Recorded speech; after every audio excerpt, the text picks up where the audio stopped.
You have an issue with LeBron complaining about the play-in tournament. Hell yeah, I got a problem with LeBron complaining about the play-in because we've had it since last year. Did we hear any complaints last year? Did we hear any complaints during the offseason? Did we hear any complaints up until this very moment where suddenly it looks like the Lakers might be participating in the play-in game? And now we have a problem. I said the same thing about Mark Cuban and Luka Doncic. This is just incredibly self-serving.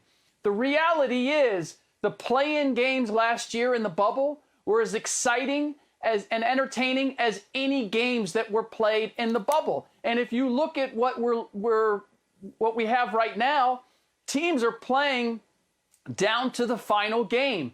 This was supposed to be an anti-tanking device, and it has ultimately worked. So this idea that, well, if it's not good for me, then it's not good, just seems to be so short-sighted for someone like LeBron, who has been around the game as long as he has and has the capacity to look at the big picture. The play-in, I love the play-in games, and I believe that the fans, by and large, love the play-in games. And considering all of the torture that the fans have gone through over the last couple years, doing something that benefits them seems like the only right thing to do. It is a rarity on this show that Slick Rick and I agree. But I'm totally on board with what he just said. Yeah, I've got a problem with LeBron saying it. Number one, the timing. If LeBron had come out and said this as soon as they instituted the rule and said we're going to now have a play-in, and he had said, hold on, you got 82 games or 72 games to figure out who's worthy of making the play-in or the playoffs, why do we need a play-in? Then I would have respected that. But this timing is bad. And as Rick said, I'm going to take it a bit further. He mentioned Luka Doncic. Mark Cuban, the Dallas Mavericks owner, who voted before the season for the play-in. Then a month or so ago, when it looked like the Mavericks would be in the play-in, now he's upset with it. Now he's got a problem with it. Self-serving. Rick was right. That's the exact phrase to use, self-serving. And it's really from the guys who, not in their wildest dreams, did they think they'd be in the play-in, right? LeBron never thought the Lakers would be in the play-in. Probably didn't even think about it. Same thing with the Dallas Mavericks. We all thought they'd be maybe a top 4 team in the West. But when it started showing, oh, they could be in the play-in, then they had a problem with it. And I'm with Rick. I love it. I think LeBron's just flat out wrong, not just the timing, but actually his rationale. This is great. It gives us a March Madness element to the NBA playoffs without taking away from the 7-game series. It puts superstars like Steph Curry, Russell Westbrook, Bradley Beal, maybe Zion Williamson in the playoffs to some degree. And as Rick said, it takes away the tanking. So Toronto went to LA last night and played hard. And now the Lakers, the Mavericks, the Blazers, the Celtics, all these teams have to play hard to wrap up the season. I love it. Yeah, it's crazy. I'm with you guys, man. Echo it the same way.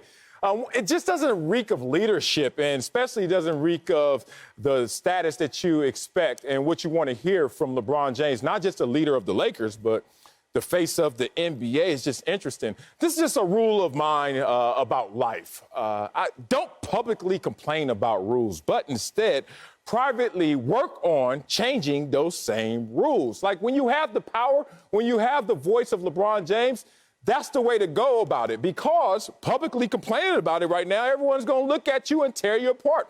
The timing of it, the rationale behind it. It flipped on you, huh, LeBron? It went from a them problem to a you problem. And now all of a sudden you got a different way of interpreting this. Takes me back to voting time when people go in there and we all know who you're going to vote for president. Okay. Who are you going to vote for in terms of maybe governor? Okay, easy ones, right? What about Proposition 187? Nobody knows what the hell Proposition 187 is about because it's for other people. It ain't got nothing to do with me, right? So you check it. All right, playing game, that's for them over there. I don't know who they are. Proposition 187, whatever.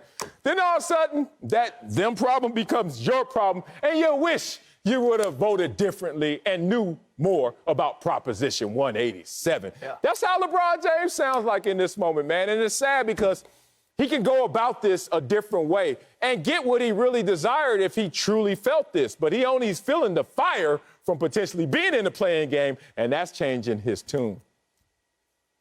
Yeah, I go back to 2 years ago, and we had the 8th-seeded Clippers, and we had the Kings. The 9th seed was, 8-9 games behind them, finished. And the last couple of weeks, it was already determined who was going to be in the playoffs in the Western Conference. So we didn't have any of the drama that we have right now. The Raptors are 2.5 games out of that 10th spot.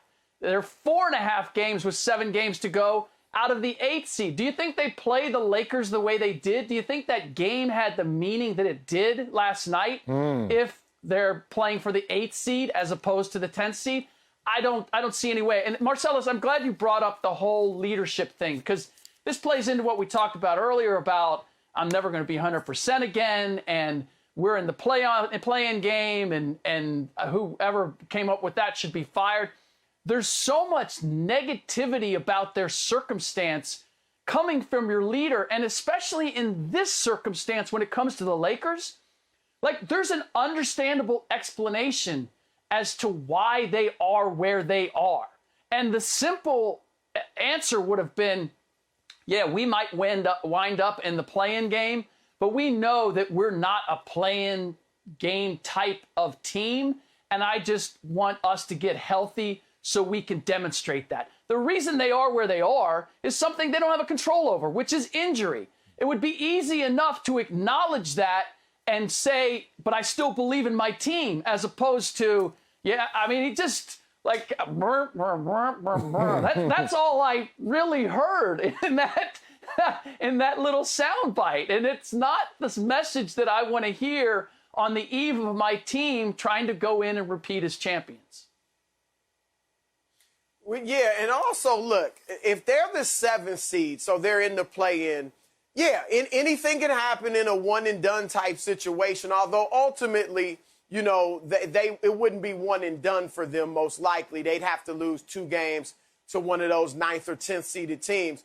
But it could be an easier path, actually, because right now, maybe if you're the 7th seed, you get Utah or Phoenix in the first round, as opposed to Denver or the Clippers.